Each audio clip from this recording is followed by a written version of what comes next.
Wszystkich bardzo serdecznie. To jest już druga część naszej konferencji. Bardzo się z tego cieszę i dziękuję, że są Państwo wciąż z nami.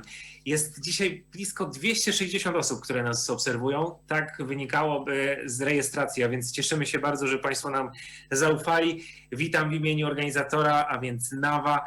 No i właściwie powinienem już teraz powiedzieć, że to Polish National Agency for Academic Exchange. And the reason why I would is because I would like us to switch to English. Drodzy Państwo, ta część konferencji będzie w języku angielskim, a to z racji naszych międzynarodowych gości. A więc do dzieła. I'm very glad to tell you that this second session will be about the higher education institutions, and that's particularly in the time of the pandemic. We will talk about some good practices at Polish and foreign universities with our chair, who is Ms. Katarzyna Aleksy from NAWA as well.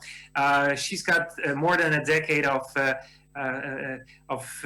her experience when it comes to higher education, and that is from the professional angle. But I also wanted to relate to Ms. Agnieszka Stefania-Krycko, the moderator of the previous debate, because she told everybody that apparently Ms. Katarzyna Aleksy is also a cat lover, and so probably if that was ever allowed during a conference, we would also be able to see her cat. But anyway, I just wanted to say hi and thank you very much, Ms. Aleksy, for moderating this part. Thank you, Maciej. I hope one of NAWA programs, Welcome to Poland, is already known to most, if not all, participants of the webinar. Just to remind that the main idea of the program is to support the institutional capacity of the universities and research institutions in the area of servicing international students, doctoral candidates, and academic staff, teachers and scientists. And as we all know, the already functioning proceedings were turned upside down this year, and new innovative solutions suitable for the challenges that we all face had to be developed. It is always inspiring to listen how others have found the ways and answers, especially if we have the chance to put together different perspectives. And that's the main reason why we have invited today 4 great and distinguished guest speakers, 2 from Polish universities, Liliana Lato from University of Łódź and Katarzyna Kacperczyk from Warsaw School of Economics, where 2 projects, Welcome to Poland, are implemented. But we have also today Professor Jan Argusca from University of California, Davis, and Professor Jan Banford from London Metropolitan University, who kindly accepted our invitation. And I'm very pleased, Professor Jan and Professor Jan, having you today as guest speaker, and thank you so much once again for accepting the invitation. The objective of the session is to demonstrate how universities prepare to remote teaching, to online scientific collaboration, to welcoming students, national and international, and new academic year, including administrative services in the time of pandemic, of course, and examples of virtual campuses. And just please allow me to mention at this point that we have the call open for the program Welcome to Poland until 17th of December. So if you will find an inspiration during the webinar for the next project, then you have still 2 weeks more to fill in the application form. And I know, Maciej, that you mentioned it before, but please allow me to maybe stress it once again before we start, that if you have a question, then please ask the question in the chat, and we will have the Q&A session after the presentations. And if you wish to ask the question to a particular speaker, then please write the name of the speaker before the question. We have a little bit different format than the session before, as each speaker will have 10 minutes presentation, and then we will have the Q&A session. Our first speaker will be Liliana Lato. Liliana is the head of International Relations Office of the University of Łódź, with 10 years experience in managing mobility programs, institutional admissions, and variety of academic projects and internationalization in general. She is initiator and coordinator of the flagship university project, University Diversity. She provides trainings in the field of internationalization for the academic and administrative staff of Polish higher education institutions. And for 2 years, she held the chairman position of the International Relations Officers Forum, a network of 20 biggest Polish universities. Ms. Lato serves also as an expert for educational institutions in Poland, including NAWA. And she lived also for several years in California and loves Indian culture. And I know also Liliana shared this information with me last week that for the first time in her life, she received congratulations, written congratulations from her rector. So Liliana, I know that you prepared some presentation on international students, campus in the time of pandemic. The floor is yours. Thank you very much, Katarzyna, for the nice introduction, but I don't have much time, so I won't go into that. Hello, everybody. I will start with the cats. I do have 3 boy cats, and I love them. Had I known that we would be speaking about them, I would probably implement the pictures of them in my presentation. Okay, let me start. We have divided our session accordingly with the participants, and I'm going to focus on the student perspective and the ISO, International Students sort of office section, how we dealt with the campus. So the initial sort of title for the presentation is International Students, Campus and COVID-19. And of course, this is the case of the University of Łódź. And when I started thinking about the whole situation, it came to me that we can easily sort of divide them into 3 periods. One of them is the March-April, where we were in huge shock, fear, not only us as administration or the authorities and professors of the university, but also the students and hugely the group from other countries, obviously stuck in a totally foreign country without understanding a lot of things that were going on around, and us being the only sort of helping hand in the crisis situation. The second part is the July-August, where sort of, it's hard to say, maybe we were not used to it, but we sort of gained some sort of insight how it may go. So we focused more on summer sessions and admission for studies, which were surprisingly quite very active, at least for our university, and the whole big unknown about the exchange programs. Would they happen, would they not happen, travels, etc. And the last period that we are still in, I think, is September, October, where we sort of knew that nothing is really going to be for sure, I would say. I mean, it would have to be, you know one thing for sure, that nothing is for sure. So that we had to put, totally let go of any sort of control. And planning such a situation, as you well know, is not so easy. So, initial shock. Talking about the University of Łódź, we had over 2,500 students on campus when the whole situation started in March. Over 600 of them from exchange programs, including Erasmus, but not only, students from all over the world. What we did as an office, and let me tell you, we were shocked as well. It's not like it was something normal for us, the whole situation. We are shocked as well. But we kept contact with the students. That was like the basic situation that had to happen. We kept sending numerous messages to students. We were explaining what's going on, what new restrictions are happening, how to deal with the medical support if needed. As a lot of other Polish universities, and not only, we put up a website about all those explanations and issues at hand. And what we did as an office, and pulling a lot of energy and effort together, we created Brighter Side of Life, How to Stay Positive handbook for our students, for international students, just to let them know that we know how hard it is for them. We also had the Academic Support Center, which offered psychological help both in Polish and in English. And we had a 24/7 phone number, emergency phone number for any sort of situations if they needed to talk or some sort of assistance. dormitory situations, I could talk for hours, and thanks God I don't have time for that because it's not an easy part of the whole situation. Even though we asked the students to go back to their homes because we didn't know what's going to happen, or move to safer places in the city, over 700 of the international students stayed with us during the pandemic, the initial period, because they basically did not have a place to go.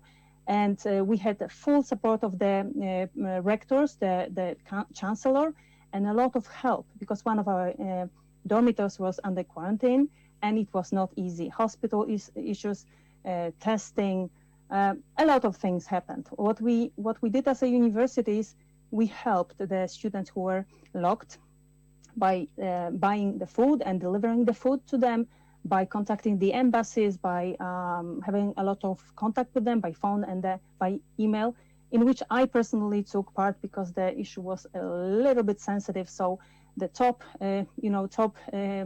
people in the university were involved, including the chancellor, who did a lot to help with the situations that were happening. Now, this is just a short break. This is the Brighter Side of Life handbook. What we did there was that we put the questions that students were asking us, like, I don't want to fall into a black hole, what to do, I feel lonely, isolated, etc. We used the help of the psychologists from the Academic Support Center, and we put this handbook together. Also, we explain how to deal and how to organize your work online, because obviously everybody shifted immediately to just virtual reality, and they didn't know how to handle their studies. So we also gave them information how to do that. In this presentation, you would find the link to this handbook if you wish to look at that. It's really I believe it's a good idea to share with the students. We also send it to our partner institutions for them to use and show to their students. And of course, a lot of students stayed with us. A lot of students continued their studies from their home countries, both exchange and full degree students. But just like I mentioned, online learning and online examinations. What happened was that we started really working a lot with the authorities of the university, with the rectors, basically on the phone every day. Weekdays or weekends didn't matter. But that really was a very huge support, and to know that you have the bosses who are like that was a very, very good thing, and we really liked that. We negotiated and talked with we were the first university to actually shut down in Poland before even the minister did that for the whole country. And what happened was that even when we were thinking a bit about blended form of face-to-face blended examinations, we really negotiated with the presidents to make sure that all the exchange students and all the international students can have their exams online, because we were not sure where they were. A lot of them just moved to their countries and were not able to physically be in Poland to participate. The borders were closed, etc. We created with other departments, we created guides for using MS Teams for students and other platforms, both in English and Polish, because immediately how to use it, how to shift from one to another. We were very supportive with the, any sort of help that they needed, financial as well. But mostly we help with the food and discounts for the dormitories. A lot of students lost their jobs, and you probably know how the situation was.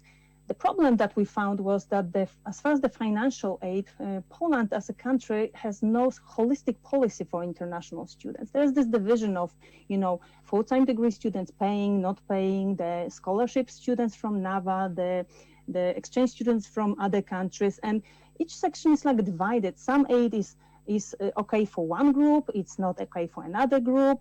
And it was not so easy to find the money in the university to be spent on financial aids of students who are paying students. So that was a huge challenge and still remains a challenge. So I'm just saying this because I know that a lot of universities also had such a situation. Admission for studies, very Ms. Lato, 2 minutes. we have about 2 minutes, yes. Okay. Thank you. Prolonged intakes, everybody knows. Virtual campuses and meetings with candidates online. Documents handling, very easy, because if you had a system, so scans and everything is great, but signatures from the embassies and using signatures of rectors, electronic signatures, were not actually accepted by the embassies. So that was a problem. And the post did not work correctly. International money transfer for students, very difficult. But no crowds at the embassies, so they were able to get visas actually. And hence, we had only, this year we had only 30 students fewer than last year. So that's, I think it's a huge success. Now, what's going to happen? Fewer students from exchange program, that's true, but we are better prepared for everything that's going to happen. But we were in between. What's going to happen? We didn't know. Online, face-to-face, blended, etc. A lot of stress. But virtual welcome meetings and assistance as before, and virtual ESN mentors also from the project Welcome to Poland. A lot of help in there.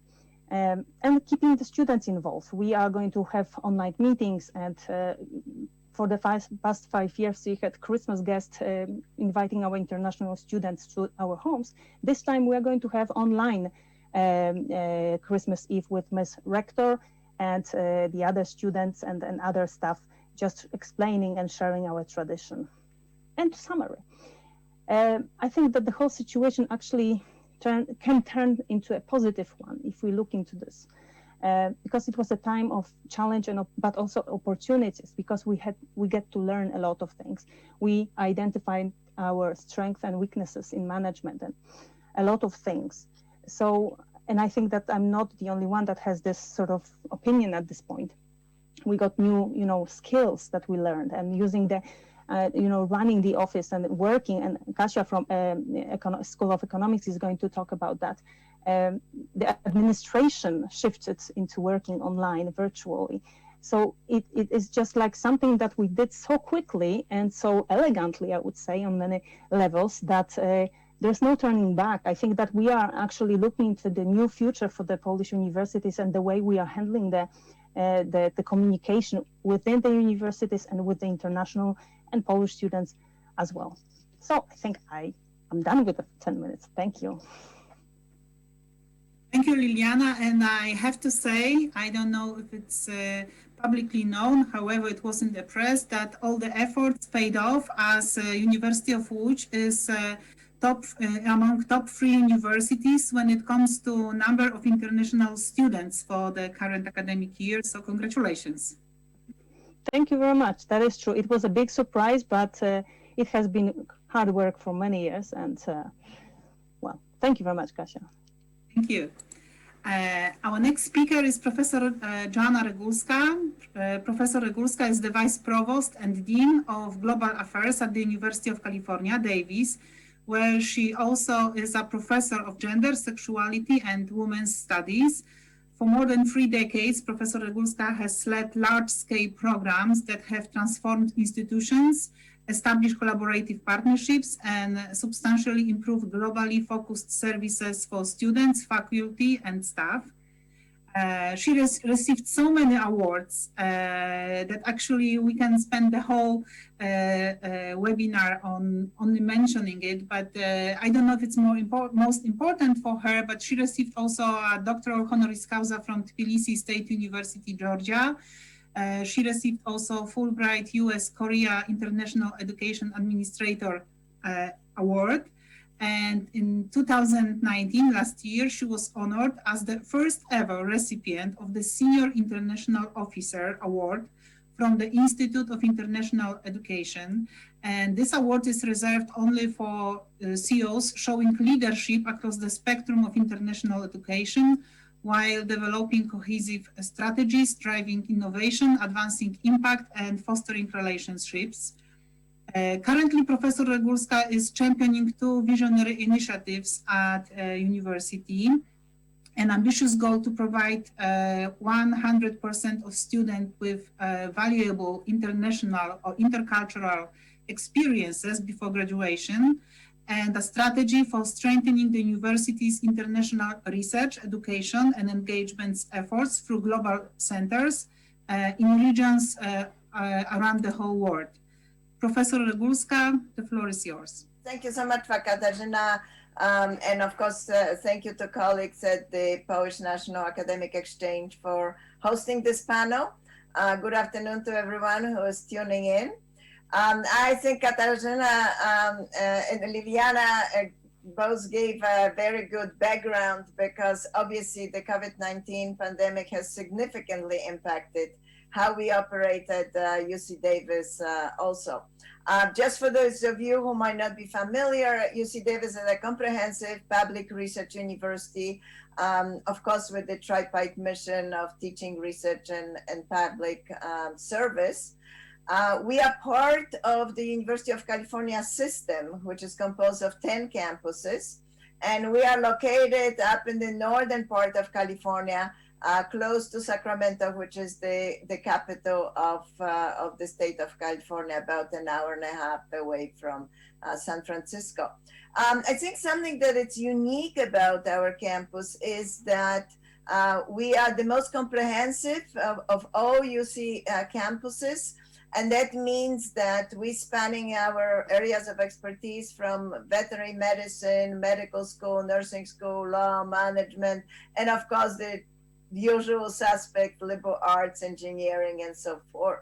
And we have actually 4 locations. So we are in Bodega Marine Labs by the ocean. We also in the Lake Tahoe, where we have our center in Sierra Mountains. And then we have 2 campuses, Davis, which is a main campus, but actually Sacramento is our main health campus. So we have both Davis and Sacramento campuses. Let me start with the teaching, and Liliana already provided an extremely useful background. And in a certain way, the timeline has been very much the same, because initially it's January through March, or late February, March, April, we were bringing people together. We were paying attention to our international students. We were monitoring the situation all over the world. And I think bringing people back home for us was very important and obviously challenging situation. The good news was that we actually have an obligatory travel registration system. And that meant that we knew where our students are, but we also knew where our faculty are. And it really facilitated, it really paid off to have that system in place. But of course, we did switch to remote teaching. And one of the very first move that we did campus-wide, but also in our office, was to develop UC Davis Keep Teaching website. And you're welcome to visit the website, but it's full of resources, tips, links to different materials, but also how to do it, what my students need, and so forth. So that UC Davis Keeping Teaching website is still on and very, very useful. But from our perspective in our international office, we actually created our also site of global teaching and learning to help students and faculty to actually continue the global collaboration, but also how they can infuse and include global learning into their courses. Because obviously teaching remotely and using digital technology created new opportunities for us to include different kind of materials, use the partnerships that we have in teaching, engage with the students, engage with the faculty, have guest lectures, wide range of possibilities that otherwise before were not used. We also wanted to provide different kind of global experiences to our students. And that is something extremely important for us. So we've done a lot of reactivating of our partnerships in that new mode. We received some grants to develop new global classroom materials, and we continue with that. And our teaching within the colleges have also changed. So for example, College of Biological Science launched a virtual COVID-19 capstone lab. So students could actually study virology, evolution, ecology, molecular genetics, of a global virus. That is an opportunity for us to teach different subject matters, but also with a very different context. As already Katarzyna mentioned, one of our big goals is to have 100% of our students by the time they graduate have global experiences. And this moment allows us to pivot, to move into offering new opportunities, internships opportunities, for example, for students. So we did a survey among our students, especially that they cannot go for regular study abroad. And one of the things we did found was that students are very much interested in developing professional opportunities such as internships, but also new professional skills and knowledge. And we continue with that line of new programmatic development. And for example, this summer, our students participate in the remote programs with Team for Tech, which is a nonprofit in East Africa, and students who otherwise might have not gone to those countries, Rwanda and Uganda and Kenya and so forth, were able actually to work with the non-governmental organizations and learn new skills and engage with the partners and think about cultural differences and so forth. So I do want to echo what Liliana said, that actually this is actually opening up new opportunities for teaching and for engagement of students. And in terms of research, it's also an extremely important time. And we know, of course, that in time of crisis, we must take a very active stand in leveraging the shared strengths to address the immediate crisis, but also to long-term solutions. So this was a moment of researchers from a variety of disciplines coming together. And let me give you a couple examples just to illustrate how that worked. So first of all, our Office of Research organized around the COVID-19 a research working group to bring together the researchers from a wide range of discipline. And we have created a funding opportunity, the COVID-19 Research Accelerator funding track, which actually provided rapid response awards to 20 collaborative projects. Our School of 2 more minutes. Thank you. Our School of Medicine, Veterinary Medicine work together on vaccines and testing. Our College of Engineering and School of Medicine working on innovation in ventilators and 3D printing of test swabs. We develop a test on the campus, and we are now testing regularly those who are on the test. It's a saliva test. And we are using our genome labs to actually provide the results within the 24 hours. So it's not about also new research lines, but also using the research and equipment that we have to actually support our community. Our School of Veterinary Medicine just received a new $8 million grant from National Institute of Health for epicenter, for disease dynamics. And it's important because we need to think about the virus spillover from the wildlife to humans. We need to think about the future global preparedness and responses. So those are just few examples of what is going on across the campus in terms of the preparation. And finally, I think it's the issue of partnerships, which are extremely important. So again, right at the beginning, we created an online COVID-19 symposium that was attended by hundreds and hundreds of people from many countries to really work with the experts on immunology, infectious diseases, emergency medicine to provide the answers. But on my side, on international education, we actually created an international education and global engagement series, The Future of International Education.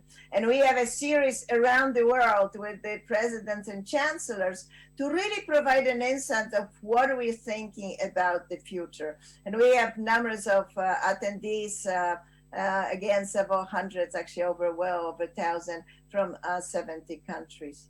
So just in summary, I think pandemic has been really extremely stressful to a lot, and yet it also provided opportunities in teaching, providing new opportunities in research and collaboration, and really providing opportunities to think about the advancing creative solution for the whole campuses and for the academia together. So thank you so much.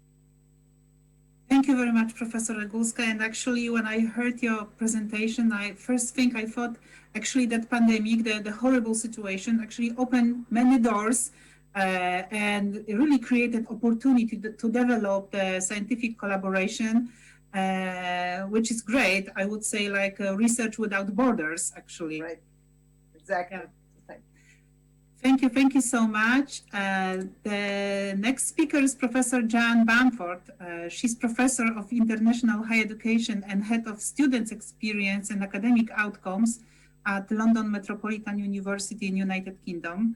And Professor Banford is also currently leading the research submission for the field of education for the university for the UK Research Excellence Framework 2021. Her research interests focus on exploring students' cultural journeys in higher education, the internationalization of higher education, and the international student experience. Recently, she wrote a book, International Joint Double Degree and International Transitions, The Self, Culture, and Pedagogy. And the publication, the book was published by Palmgrave Macmillan in August 2020. And she is currently also engaging in an international research project with overseas partners on the experience of higher education students in 4 different countries of the COVID pandemic and of the possible impact on the future employment prospect. And I can think that you will mention some of the aspects also in your presentation. The floor is yours. Thank you, Katarzyna, and thank you so much for all your excellent organisation and for inviting me. And thank you also to the Polish National Agency for Academic Exchange. I'm very privileged to be here and to talk to you all. I hope that I can offer you some insights from the UK. And probably I think I'm going to echo some of what my colleagues Joanna and Liliana have said already, because I think that the focus for what I wanted to say was really to perhaps take a positive view of something that was unexpected, to say the least, and disruptive and challenging, and none of us saw coming. So I think that it maybe it's a good thing that and it's interesting to see that universities are trying to create a positivity out of these sort of terrible events, and see the way forward. And I see it in the sense of the challenge to if we look at the discourse on the commercialization of higher education, that perhaps universities have had a bit of a challenge with cognitive capitalism. We can now see a way forward, and we can see a way forward to shift pedagogic practice in a way that perhaps we knew was there, the potential was there, but we didn't do anything. We sat in a very sort of traditional paradigm for most institutions. So we have institutions of distance learning, yes. We have people doing distance learning, but this remote delivery changed all university delivery, actually. And I think that going forward into the future, we're not going to lose the lessons that we've learned. So my presentation title is really Lessons from Lockdown, a new space for universities, because I see that the way in which we connect with our audiences has shifted and shifted considerably. So in terms of my area of expertise and interest, pedagogy, and it's interesting because if I draw on the work of Ron Barnett, who talks about the very idea of a university and what a university is, and we have seen this fundamental shift. He gives a metaphor of a university being like a pinball machine with the ball bouncing all over the place as we try to respond to the different challenges. And I think perhaps COVID was the biggest ball bouncing us around. So the sort of challenge and disruption is a big element, I think, certainly for the first part. As Liliana has identified, there were 3 real parts to this. My own institution is an inner city institution, and in terms of protected characteristics and disadvantage levels of disadvantage, 96% of our students have got some sort of disadvantage characteristic, whether that be learning disabilities or coming from lower represented ethnic minority groups, or having other sorts of disabilities, caring responsibilities, post foster care children, that sort of thing. So not surprisingly, you probably expect an inner city university, and levels of poverty are represented in the university at around, so the lower 2 levels of the indices of multiple deprivation. We have about 70% of our students within that category. So there was a big question around remote delivery, and certainly it proved the case that the university had to take some supportive action for students, because we presumed this. So this was a surprise. We presumed that youngsters nowadays are, a bit older, all have the tech and know how to access the tech. And actually there was some tech poverty. And I think that was one big surprise that came out of this. And so the university took sort of action to provide them with Chromebooks, and we've done that consistently. So at first it was a sort of emergency situation, and then it became a more strategic situation as we moved into the new academic year. My institution actually shut its doors before lockdown in the UK, and we haven't really opened. You only opened about 25% of the courses, so the lab work, for example, and as with Joanna, we are doing testing on campus and having results back through the labs on campus within 24 hours, which I think is very important to say. So it shows what the universities are contributing. There's been a lot of press in the UK about the negative aspect of what universities have done, allowing students back on campus and how dangerous that was. Actually, I think a lot of institutions have let students choose between going onto campus and not going onto campus. So we have this hybrid model, and this is where I see the change going forward, that this hybrid model of education is going to remain.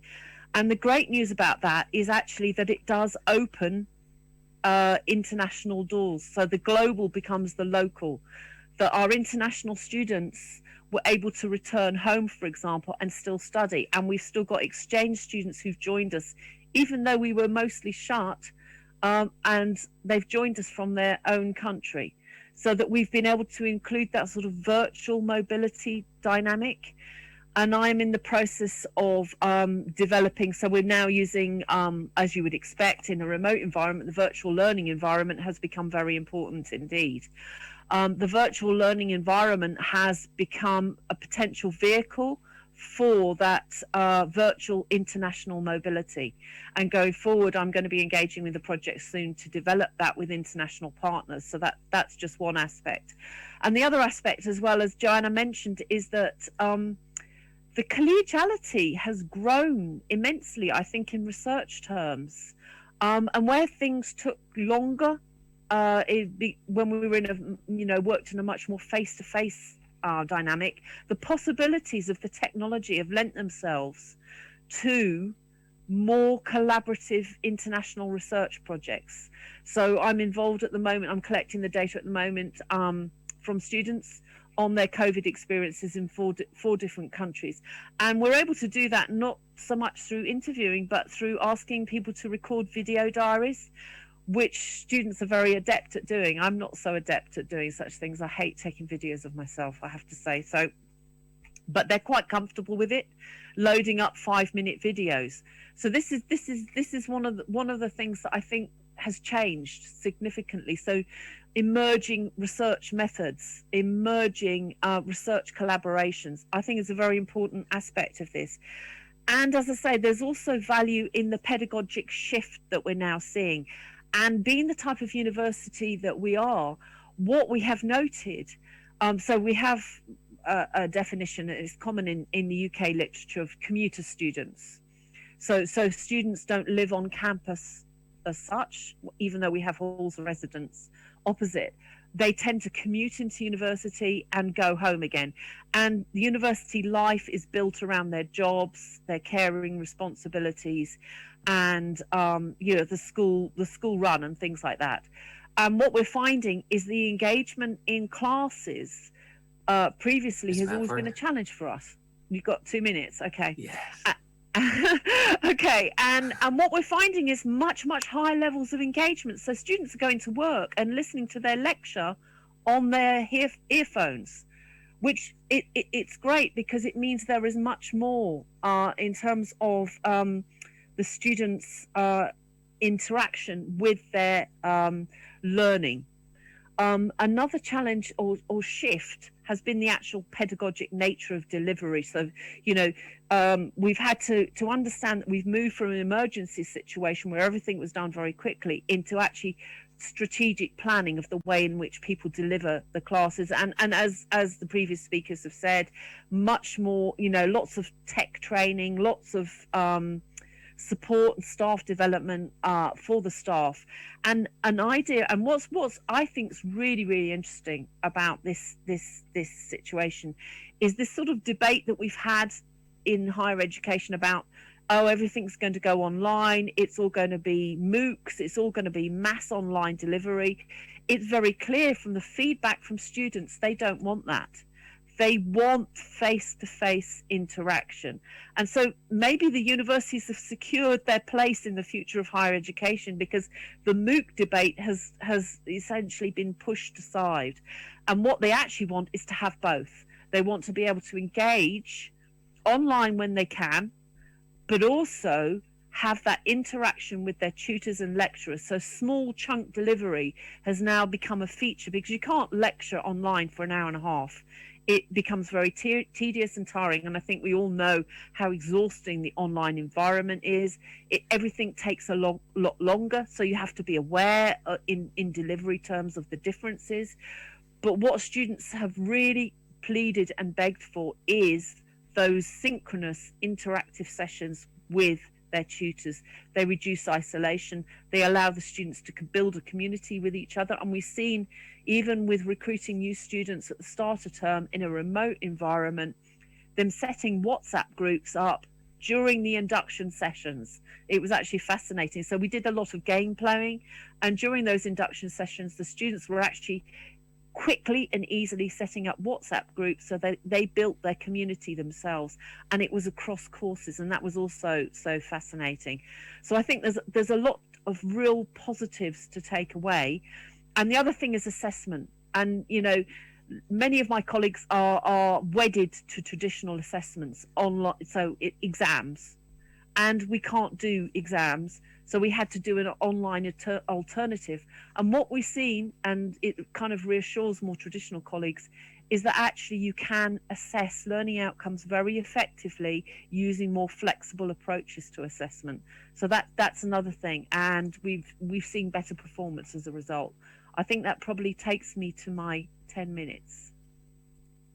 Probably yes, before we will hear Maciej again. Thank you so much, Jan. Actually, as I mentioned, such a discussion is always inspiring. I have already an idea of another one webinar, Research Without Borders, but after your presentation, Jan, I thought like maybe it's also great to have a webinar first on virtual mobility. You also mentioned that, also the quality of virtual mobility. I would say that you finish with the assessment of online teaching. I would add that, just stress maybe, that also I would say, remote pedagogy. So how to teach teachers and professors also to teach online. But that's so huge topics that let's leave it for later, especially that we have the last but not least, our next speaker, presenter, guest, Ms. Katarzyna Kacperczyk, Director of the International Center at SGH Warsaw School of Economics. Ms. Kacperczyk previously worked for almost 18 years at the Ministry of Foreign Affairs as a civil servant and career diplomat, serving as Director of the Economic Department and then Deputy Minister of Director of the Minister of Foreign Affairs. I'm sorry, Katarzyna. Subsequently, she also served as a chief advisor at the Office of the Prime Minister of Poland, and she worked at the Permanent Mission of the Republic of Poland to the United Nations in New York. She also acquired her professional experience at the Department of Foreign Policy Strategy and Planning and American Department at the Ministry of Foreign Affairs and at the European Commission DG Enterprises. Huge experience. She graduated from Warsaw University, Saarland University in Germany, and Columbia University in New York. And she also has been studying at the SGH and Warsaw Journalism Center. In 2016, she was awarded with the Gold Cross of Merit. And additionally, in the time of COVID, you were co-author also of the publication Internationalization of Higher Education, Strategy, Challenges, and Good Practices. Congratulations once again. It was probably even more challenging to work on that in very difficult times last month. So Katarzyna, please, the floor is yours. Thank you very much. Good afternoon to everyone. Thank you very much for the congratulations on the book. I have probably mentioned that the book has been financed by National Agency for Academic Exchange. So thank you very much, Katarzyna, to you and to the entire Welcome to Poland team for financing this presentation and also for financing a lot of events where we collected, in fact, good practices, experiences, and then which have been included to into the book. But going back to the topic of our today's mission, so today's meeting, I think I have been listening to the discussion so far, and a lot of interesting aspects have been raised already, and I would say more about this about the administration and COVID issue, because my experience was that in the first phase or during the first wave of pandemics, we concentrated mostly on managing teaching, managing research, and serving students, both Polish students and international students, to survive. And in fact, if you recall that time, even the first directions or regulations from our Ministry of Higher Education was that we have to maintain universities and other higher education institutions continue to work, right? So in fact, when professors, students moved immediately to remote work or remote teaching, administration was in fact the only group who stayed at the front. In SGH, we stayed for a long time working physically. So we didn't, although professors, students moved to online virtual life, administration in fact stayed at our school and worked physically in the offices. Of course, we eventually, with governmental restrictions, we have also to introduce this online working or remote way of working. But that was, I think there was, until now, there was no single day when nobody was in the office. And I think it's the case not only of SGH Warsaw School of Economics, but also of other universities, and in fact, even NAWA, right? So we had to introduce this rotationary system in our working methods. And in fact, we did it, and we keep it until now. Of course, what as an administration, we needed also to change completely the organization of our work. So while working remotely, we used extensively internet communication, or IT communication tools like MS Teams in our case. Some other universities use Zoom or some other Skype or others. So we introduced, for instance, the practice on everyday meetings, everyday short Teams meetings. And in fact, comparing to the era, to the pre-COVID era, it was a new practice, because when we were physically present at our office, we didn't meet, in fact, every day as an entire team. So COVID made us to meet, in fact, and to coordinate and to talk about work, but also about other issues every single way. And we keep this practice until now. So even during the summer, even when we went back to the office, we kept this practice of consulting via Teams every day. We also introduce university-wide regulations. I mean, all the sanitary regulations, mask, disinfections, products, gloves, introduce a lot of instruction. Even SGH Warsaw School of Economics ensured the administration, the flu vaccination, just to prevent people from getting infected. We introduce at the school level also the protocol of reporting COVID cases, and also how to manage, how to operate in case a part of offices has to go to the quarantine. So it has been also strictly regulated. Another aspect, you probably know it also, it's how to deal with our work in this new virtual reality. As you know, a lot of Polish universities, including Warsaw School of Economics, it's still based, the work is still based on the paperwork.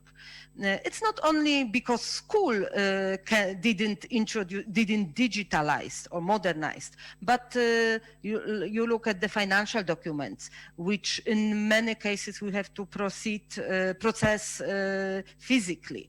So we started at SGH to digitalize our systems, our IT tools, which of course force us also to look at all these processes at the SGH from more a coherent way, right?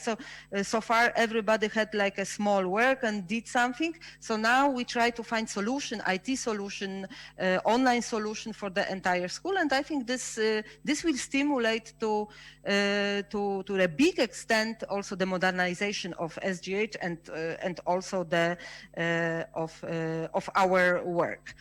One aspect I will point out, Katarzyna has mentioned the Welcome to Poland project. I'm personally running or coordinating the Welcome to Poland project, but Liliana is also engaged in many NAWA projects. So this was like a clear disaster.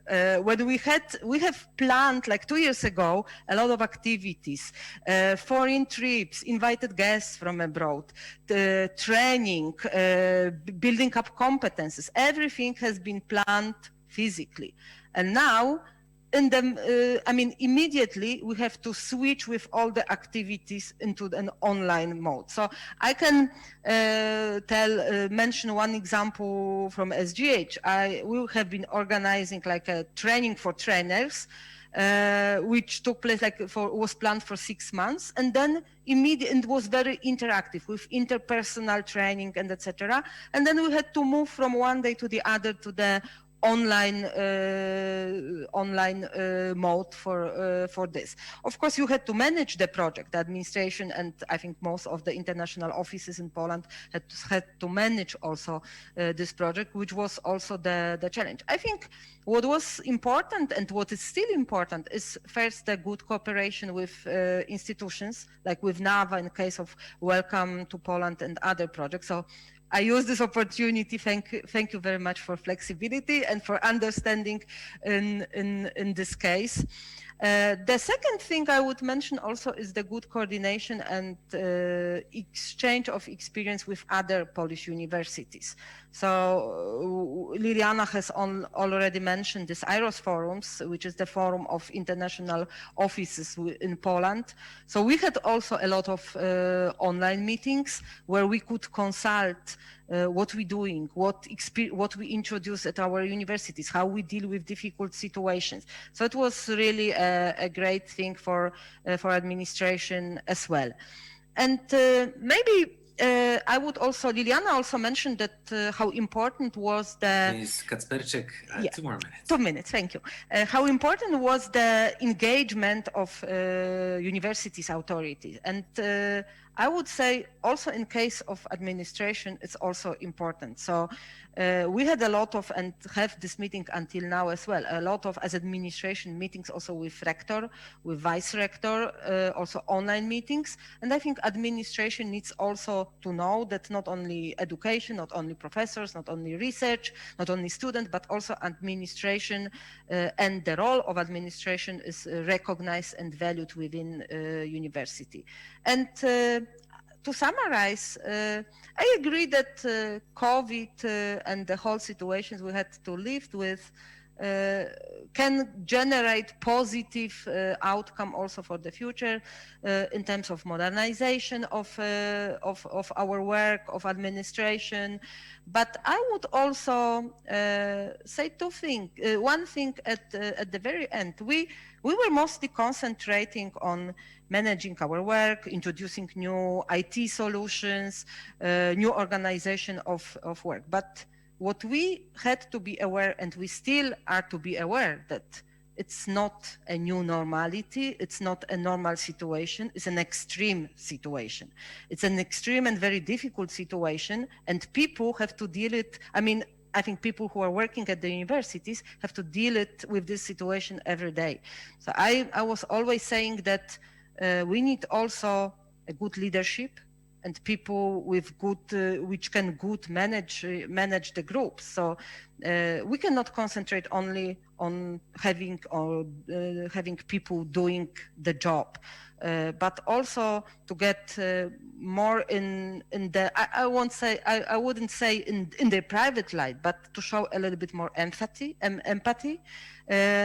to be more flexible in the way we're working, in the day we're managing our team, and we lead also. So I think while organizing, while managing, we have to, regarding the administration, we have to still remember that this is the work under the high pressure, and both psychological and also physical pressure, and what we try to do also at SGH Warsaw School of Economics, and also myself at the International Center is also to support people who are keeping our universities running as well. So thank you very much once again. Thank you, Katarzyna. I have so many questions to you, but I wonder if Maciej maybe has some questions from the participants to you.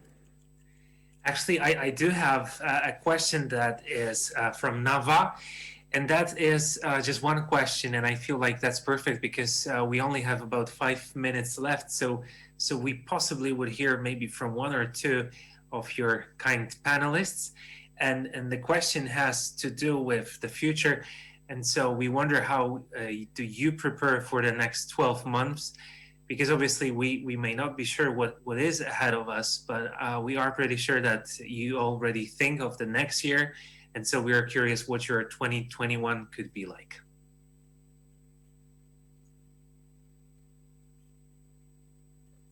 Who wants to start, ladies? Maybe some volunteer? I will start. So obviously the situation is changing all the time. We are right now in California, probably in a 3rd wave, and everybody really worries what's going to happen over the next 3 months because of the Thanksgiving, which we just have, and also the holidays coming in.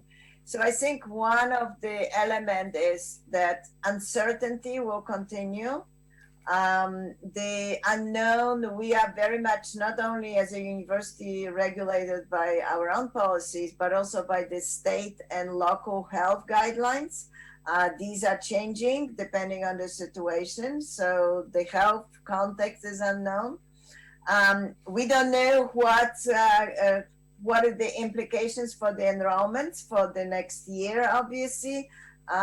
We don't know, we as a United States are in the moment of political transition. We will be having new political leadership coming in January. Some of the implications of that will be a lot of changes in terms of various policies and rules that will be reenacted back. So there's a lot of unknown. We don't know what's going to be international enrollment in the future, and while we hope it's going to get better than it has been right now. We haven't suffered too much, but obviously the whole political situation. So I think uncertainties is a certain things definitely for the future. So prepare for the unprepared. That's right. Mm-hmm. And if Shall I there's go? one more person, yes. So as you probably have read or heard in the news, the UK has just come out of its second lockdown. But we haven't really come out of lockdown because the regulations governing us are almost similar to lockdown. I think this causes a lot of concern in the population. So the likelihood, even if we were open, of many students coming on campus, I think, is quite low. Our Vice Chancellor, as I mentioned in my talk, has been ahead of the curve in terms of predicting what the government policies have been on lockdown. So she didn't really open the campus in September, and from her messages, the likelihood is for the first part of 2021, we're probably still going to be remaining in a remote situation. Even if we open some of the labs or whatever, the majority of the delivery is probably going to be remote. The enrollment was very healthy. We were up 20% this year. So I think I have to agree with Joanna. The enrollment for September 2021 is uncertain. We simply don't know. If the economy is so badly affected, as seems to be the case, it is likely that universities, they traditionally fare well in recessions, unfortunately, and so therefore I think that the future will probably have buoyant enrollments. I suspect we enroll in February, and those statistics look buoyant as well. So my concern is the dropouts, and the impact of not being on campus at all remains to be seen and is uncertain. So I would have to agree with Joanna's assessment, even though we don't have the political situation of the United States. All right, and I think it'd be great if we hear a sentence or two from Ms. Lato. Sure. When I got the question, the first thing I thought that we are right in the middle of planning our new applications for NAWA projects, and obviously, that's the key question: what's going to happen? We have Welcome to Poland, we have Spinnaker, ahead of us, and planning. We plan both ways. We definitely shifted a lot of energy towards blended online connections abroad, because later we would be exactly in the same situation as Katarzyna from School of Economics mentioned, that we are left with a bunch of money that we don't know how to spend, because we planned a lot of activities face-to-face in the country and traveling. So that has changed and taught us a big lesson. So we are very, very, being very cautious this time. So I would just say this. So I would maybe use this American expression that says hope for the best, but prepare for the worst. Yeah, that's a good one. Yeah. That's the plan. And the last two sentences, please, from Ms. Kacperczyk. Thank you. We at the Warsaw School of Economics are at least with one issue certain now. So we will have another semester, the summer semester, also in an online mode. So our universities, Polish economic universities, in fact, have already decided to continue remote teaching. So this means another challenging semester for us. As Liliana has already mentioned, we are also planning application for Spinnaker and Welcome to Poland. But with Welcome to Poland and some activities, we are more optimistic since the projects are running until I think 2023. So we hope by then everybody will forget the pandemic. So. We keep being optimistic, and maybe with this a little bit optimism, I would end my contribution. I like that very much, and I'm sure that our moderator, Ms. Katarzyna Aleksy, also likes the optimism and hopes for it. Sometimes I'm worried about myself because I hear sometimes, difficulties that you have faced, but I'm still smiling, and it's because I know that in the end there will be sun, and as I hear, you managed to go out of every different situation with some solution, and this is probably very human, that we are very innovative, creative, and flexible, and anyway we will adapt to new reality changed.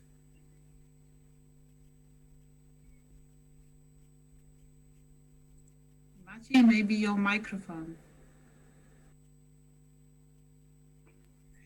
Thank you for that, and I wanted to say that we all hope for the best, and we do keep our fingers crossed for what's yet to come, and may 2021 be much better than this year.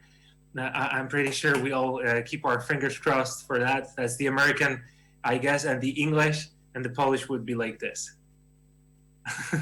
All right, and so thank you very much, Ms. Aleksy, for your great moderation.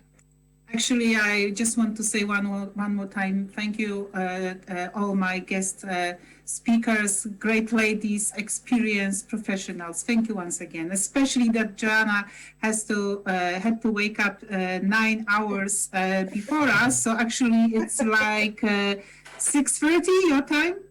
No, it's actually 7:30. I can have a breakfast. Breakfast cool. Now. Thank you so much also for inviting me. Thank you, everybody. Thank you for inviting me as well. Thank you. Thank you very much. It was an honor to be among you. Thank you. Thank you. Thank you very much for great participation and for all the valuable contribution to this conference. We are actually finishing this one, but I'm pretty sure that we will have more opportunities to meet each other, because we hope that the program will be growing and that there will be more international cooperation than ever. And it feels as though, because so many times we do not need to go on a plane or take a bus anymore, that we can just be online, that maybe is an advantage that we have because of what's been happening recently. I'd like to thank our partner, the British Council, very much, because they have helped us so much with organizing this second part of the conference. And I'd like to thank our audience, all of our guests, all of our attendees who have been following. And actually, I just wanted to read one comment from Ms. Olga Ceran. She says that as we're discussing international collaboration and ways to navigate the world that moved online, the Polonium Foundation would like to briefly introduce their newest initiative, the Polonium Network. It connects researchers in Poland and abroad. And so if you're interested in that, find the link in this chat that's still going on. I'd like to thank all of the viewers, and among them Wojciech, Urszula, Dorota, Paulina, Agata, Jarosław, Marzena, and Joanna, and so many more, I'm sure. I wish you a great afternoon or a wonderful breakfast, depending on the world zone that you're in and the time zone that you happen to be in.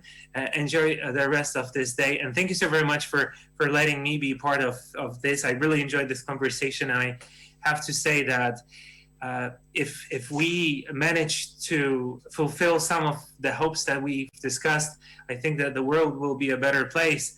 And education is, again, like I was saying at the beginning, where it all starts.